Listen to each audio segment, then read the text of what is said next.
Olá, mais um Pode Falar Mãe no ar e o assunto aqui hoje são as transformações no corpo da mulher e a cirurgia plástica na maternidade. Que mãe nunca pensou em passar por um procedimento cirúrgico depois de ter um ou mais filhos, não é? Então, nessa conversa você vai entender o que pode ser feito, em que momento e se existe algum risco. Nós vamos falar também sobre a temida diástase, que é aquele espaço que fica na parede abdominal depois da gestação. Então, aumente o volume que o Pode Falar Mãe está começando.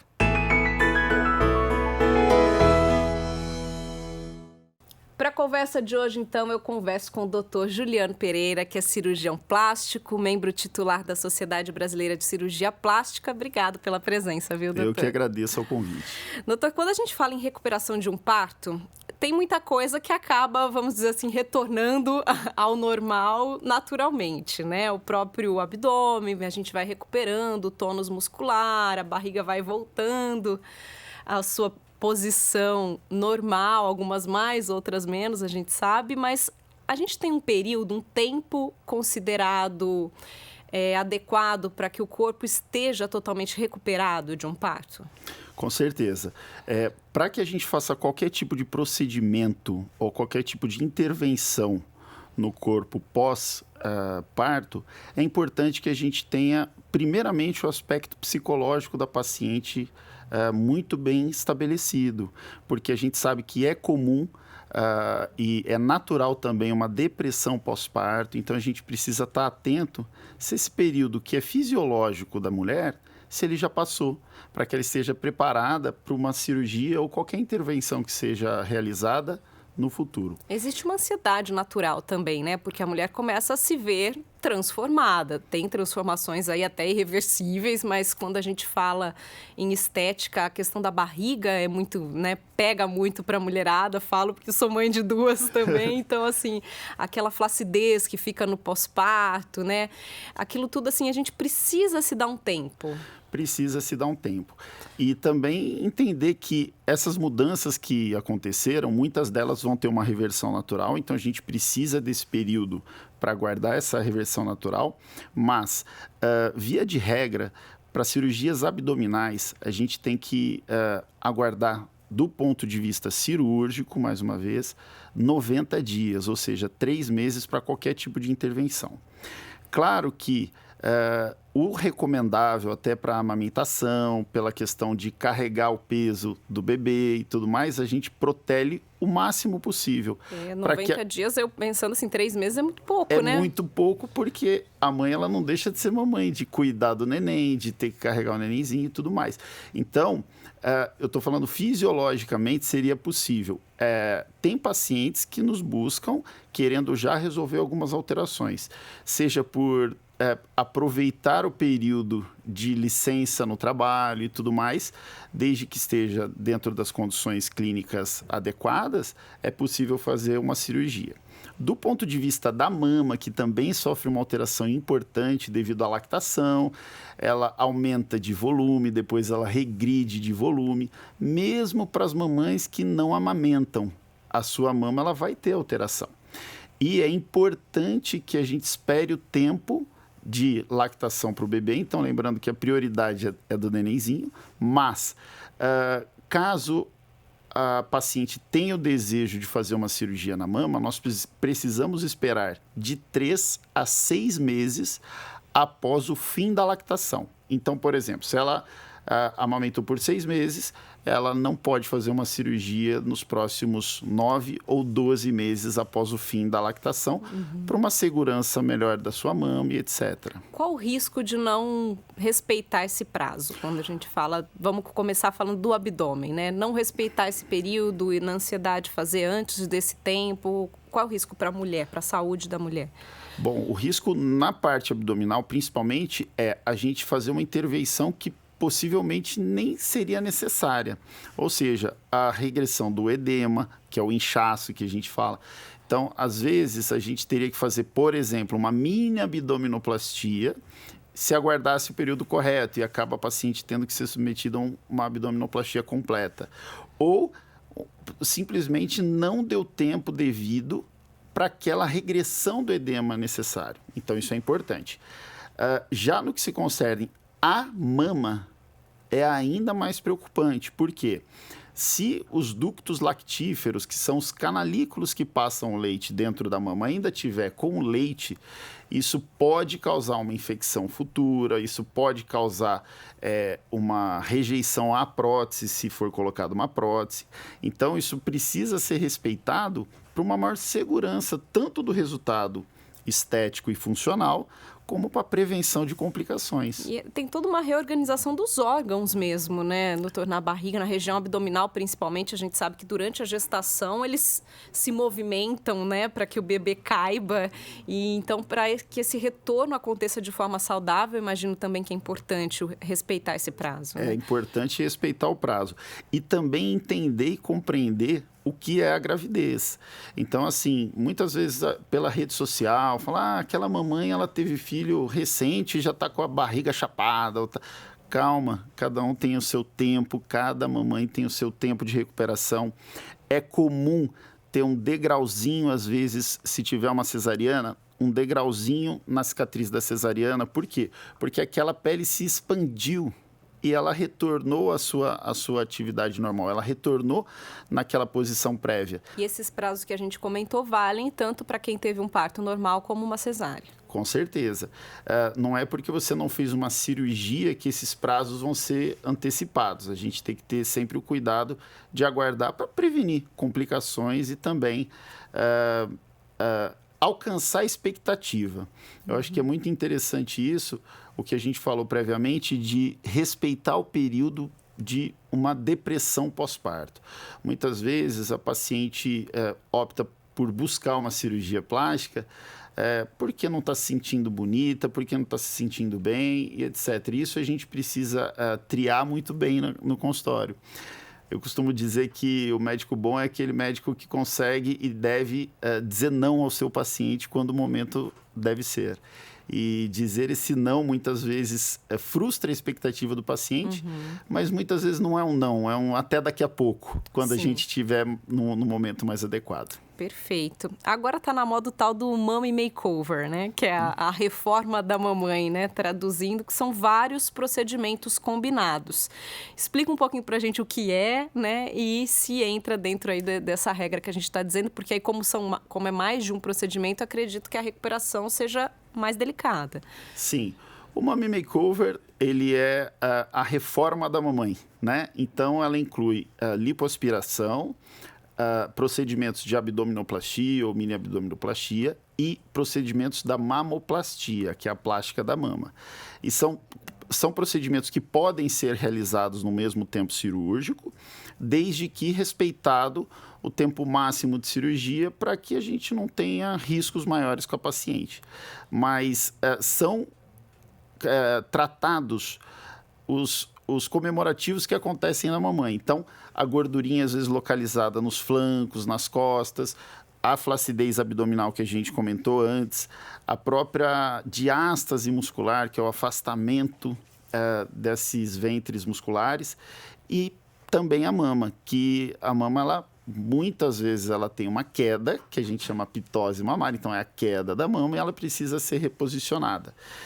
Esse Mommy Makeover, ele pode ser feito de forma segura, mas sempre com os exames pré-operatórios adequados, com a consulta totalmente alinhada, e a gente não pode cometer excessos. Então, muitas vezes a paciente fala, doutor, eu queria fazer mais uma coisinha, Não. Então, a gente já está direcionado a esses 3 procedimentos que a gente não vai associar mais um ainda. Eu estou ouvindo você falar tudo isso, eu fico só pensando quão corajosa tem que ser uma mulher com um filho pequeno para encarar uma cirurgia desse porte, né? Mas antes de dar mais detalhes, doutor, eu acho importante também a gente tirar algumas dúvidas de quem já fez, né, algum tipo de cirurgia plástica antes da maternidade e agora tem as preocupações, né? Então, começando pelo clássico aí, que é a prótese de silicone. A mulher que tem a prótese de silicone, ela vai poder amamentar normalmente? Ela vai poder amamentar normalmente e muitas vezes ela vai ter um retorno da sua atividade à posição adequada, à posição anterior. E ao amamentar, mas muitas vezes o paciente fala assim, doutor, eu não estou conseguindo amamentar, então é culpa do silicone. Não, existem pacientes que não têm não conseguem fazer a lactação, mesmo nunca tendo nenhuma cirurgia mamária prévia.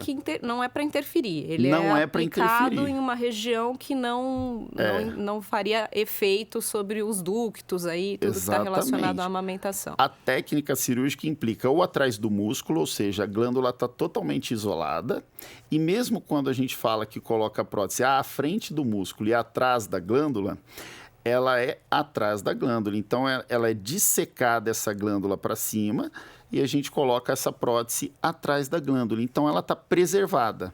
Diferente, por exemplo, de, aí sim, uma paciente que já teve um câncer de mama, que precisou fazer uma mastectomia, mesmo que não seja radical, parcial. Aí a gente tem uma perda de tecido mamário substancial que pode trazer maior dificuldade para a amamentação. E a cirurgia de redução de mama pode interferir na amamentação no futuro ou não? Desde que a gente respeite o tempo antes da gravidez, ela pode amamentar normalmente também. Porque mesmo as técnicas, quando a gente reduz a mama, a gente mantém preservados esses ductos na parte superior da mama. Você aqui já fez alguma cirurgia na região do abdômen, quando o pessoal fala amarrou, né? O abdômen. E aí vem uma gestação. Como que fica? O bebê vai ter espaço para crescer com saúde, como qualquer outra gestação, ou não? O que pode acontecer numa situação como essa? Essa parte é excelente, porque é uma grande dúvida das pacientes. Doutor, eu já fiz a amarração dos músculos, que a gente chama de plicatura, né? Que é a reaproximação desses músculos mais centralmente. Então, por exemplo, quando tem uma cirurgia entre uma gestação e outra, tudo mais. Primeira questão, o crescimento do bebê vai ser mantido da mesma forma. Ele não tem riscos de sofrer pelo seu crescimento. Segundo fator, doutor, eu vou perder a minha cirurgia, né? Muitas vezes, depois de uma aplicatura, o abdômen se distende para a gravidez e ele volta à posição anterior. Então, ela não vai ter... Muitas vezes, ela não vai perder a cirurgia, porque esse músculo ele já foi trazido na sua posição adequada. Então, é uma dúvida também bastante frequente. Bom, eu queria explicar agora o que é a diástase, que é muito comum, traz bastante desconforto para as mulheres. E para entrar nesse assunto, eu convidei também, então, a Bia Faé, que está aqui com a gente. A Bia é graduada em Educação Física, especialista em treinamento para mulheres gestantes e no pós-parto. Já atua nessa área há mais de 17 anos, tem várias especializações aí nacionais, internacionais e atende mulheres em mais de 40 países. Então, já agradeço um espacinho aí na agenda, viu, Bia? Seja bem-vinda aqui ao Pode Falar Mãe. Eu que agradeço o convite, é uma honra participar aqui com vocês desse bate-papo tão importante, né? E tão urgente, é tão bom falar de pós-parto, a gente precisa falar mais sobre isso. Vamos começar explicando então o que é a diástase, Bia, por favor. Vamos lá. A diástase abdominal é o afastamento dos músculos reto-abdominais provocado por um aumento de pressão dentro da barriga, um aumento de pressão intra-abdominal. É muito comum na gestação, porque o útero cresce, a ação hormonal em tecidos conjuntivos, somada aí à alteração biomecânica da gestação, provoca esse crescimento uterino. E aí os músculos se afastam lateralmente e ali no meio estira também a linha alba, que é um tecido conjuntivo que conecta esse músculo. Muito comum na gravidez, mas homens, a obesidade, né? Mulheres também com obesidade podem ter esse afastamento também pelo aumento de pressão intra-abdominal. Além disso, pessoas que praticam exercício muito intenso também pode provocar uma instabilidade, né, nessa parede anterior aí. E aí é um desconforto grande para as mulheres, né? Acredito que o doutor trate isso também bastante no consultório, porque após a gestação, após o parto, a mulher ainda fica com aquela aparência de gestante, né? Com o abdômen ainda proeminente. O que pode provocar, Bia, um espaço maior aí, como você disse? O que vale nesse caso? É o tamanho da criança? É um esforço errado que a mulher fez durante a gestação? O que interfere e pode causar essa diástase mais preocupante?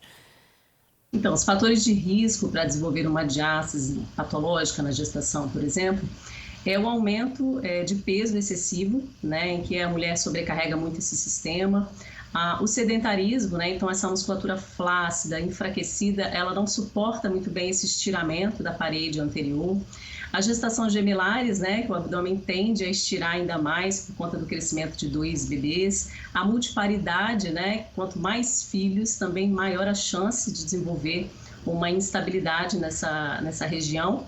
E também mulheres que engravidam muito próximo da outra, né? Não espera aí essa musculatura retornar, recuperar tônus, recuperar força e funcionalidade. Então, é sempre importante nesse momento de pós-parto, que é aquele momento em que o doutor falou, né? De respeitar para uma cirurgia, é um momento em que a mulher pode iniciar um trabalho de fortalecimento, de recuperação de função desses músculos, fazer com que essa parede abdominal volte uma coordenação melhor, para ela poder praticar um exercício depois, né? Até porque esse núcleo, ele estabiliza a nossa coluna, o nosso assoalho pélvico, ele transfere a força para o braço e para a perna.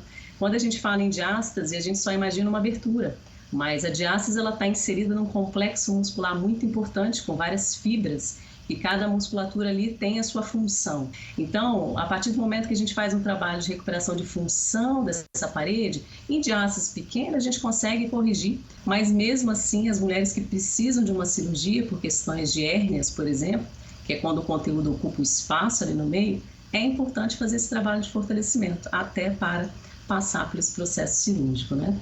Conta pra gente, Juliana, muitas pacientes chegam reclamando da diástase, é uma preocupação comum das mulheres depois do parto. A diástase é uma das maiores queixas da mulher no pós-parto, né? E como a Bia falou, é muito importante o preparo para uma cirurgia, né? Então, muitas vezes a gente já entrou em cirurgias em que o músculo reto abdominal, que é um músculo espesso do abdômen, ele estava fininho como um papel, de tão pouco exercício e tão pouco preparo que foi realizado. Então, isso dificulta ainda mais, então, né? O trabalho na cirurgia em si e até uma recuperação. O resultado pode não ser o esperado, né? Com certeza, porque, como a Bia falou, a gente tem 2 mecanismos da flacidez abdominal e da perda de tônus muscular do abdômen. Então, o primeiro é esse afastamento. Mas se mesmo afastado ele tiver reforçado, nós vamos ter certamente uma correção cirúrgica mais adequada. Mas o que acontece? Muitas vezes a gente tem uma diástase, que é esse afastamento que a gente já referiu, e que ele não necessariamente precisaria ser corrigido ou operado. Mas a flacidez dessa musculatura que tangencia esse afastamento é tão grande que a gente precisa fazer, sim, esse fechamento para que ela tenha um abdômen mais reto, um abdômen mais chapadinho, como elas falam. Sim. Então, às vezes, esse abdômen que parece estar distendido, nossa, eu estou me sentindo gordo, eu estou me sentindo obeso, e não é isso. É esse abdômen que ele está mais distendido por questão do aumento dessa pressão intraabdominal e da musculatura enfraquecida. E como a Bia disse, né, não é só uma questão estética, porque o nosso abdômen, ele cuida de toda a nossa estrutura, né? Então, a mulher com essa flacidez, ela vai ter mais dores nas costas, ela vai ter vários outros problemas, né, Bia, consequentes dessa flacidez abdominal. Eu queria também que você falasse um pouquinho pra gente, não sei se é possível explicar só em áudio, mas como seriam esses exercícios de preparo para que esse músculo volte à sua posição, ao seu tônus normal, porque quando a mulher pensa nisso, ela já quer correr para uma academia, né? Eu vou para a academia, eu vou fazer meu abdominal e vai dar tudo certo, mas isso tem um perigo também, né, Bia? Se não fizer o exercício da maneira correta, pode até piorar a situação. Sim, a diástase não deixa de ser uma desvantagem biomecânica, né? A musculatura afastada, flácida, falta de tensão de linha alba ali no meio, que tem a função de controlar essa pressão interna também, pode acabar agravando a situação quando ela começa a fazer um exercício, porque o nosso núcleo, que é esse core, ele transfere a força para o braço e para as pernas. Então, é muito comum a mulher vai para a academia com uma diástase, ela não consegue gerir essa pressão na hora de um esforço e acaba agravando a situação, e a gente vê aqui até aumentando a questão da hérnia ou até provocando ela por um esforço muito excessivo. E uma dica muito importante que eu já posso dar para todas as mamães que estão acompanhando aqui esse bate-papo é que durante as suas funções do dia a dia, na hora de um esforço, soltar o ar pela boca, porque aí soltando o ar pela boca, ela vai controlar essa pressão interna e vai melhorar essa estabilidade ali, essa tensão facial ali no meio, tanto do reto quanto da linha alba que conecta, né? Tá tudo interligado. Então, o que a gente busca recuperar função ali dessa parede anterior, melhorando tensão facial ali no meio. Então, ao soltar o ar na academia, ao soltar o ar durante um esforço, vai controlar bem essa pressão intra-abdominal. Então, a gente consegue, com exercícios específicos, trabalhar essa musculatura profunda, exercícios antirrotacionais importantes, exercícios posturais, né? E a gente começa analisando, é claro, de forma individualizada. Às vezes a mulher pode pensar, né? Já que eu vou operar, para que eu vou fazer exercício, né? Já vou para cirurgia mesmo, já vou para faca, né? Como a mulherada fala, e não é bem assim, né? Tem que se preparar. Eu queria, gente, que vocês me dessem as suas opiniões sobre o uso da cinta pós-parto. Porque é uma polêmica, né? Até um tempo atrás, ela era colocada como essencial. Se você não usar cinta, não vai voltar, você vai ficar com essa barrigona aí para sempre. Aí agora já tem alguns profissionais que não indicam o uso da cinta, porque diz que o abdômen pode ficar preguiçoso, ele tem que se acostumar sozinho a voltar. Então, primeiro, doutor Juliano, eu queria a sua opinião. O que você diz para a gente sobre a cinta pós-parto? É importante, não é? Eu acho que o que se busca com a cinta pós-parto é que a gente precisa definir. A cinta pós-parto ela pode ajudar na diminuição do edema, do inchaço pós-operatório, mas ela não pode estar com uma compressão excessiva.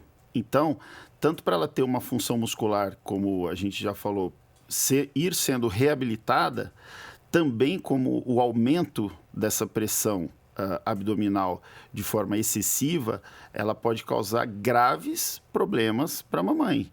Então, aumenta o risco de ter uma trombose venosa profunda, aumenta o risco de ter uma embolia pulmonar.